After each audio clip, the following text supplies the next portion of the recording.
جہاں تک بات اس کی ہے کہ حضرت مولانا سجاد نعمانی صاحب نے ایک فہرست جاری کی، لوگوں کو ان کو ووٹ دینے کی اپیل کی، تو اس سلسلے میں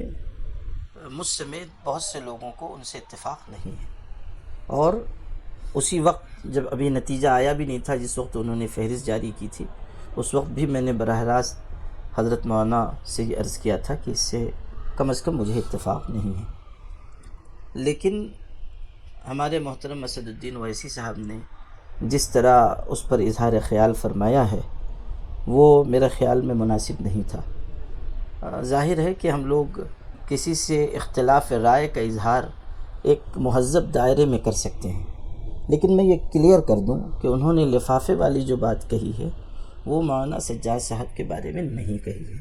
اس کا پس منظر دوسرا ہے۔ وہ اورنگ آباد کے علماء کرام، بعض علماء کرام کے پس منظر میں وہ بات کہی گئی ہے، لیکن وہ بات بھی ہمارے اسد الدین اویسی صاحب جیسے معقول اور سلجھے ہوئے شخص کی زبان سے اچھی نہیں لگی۔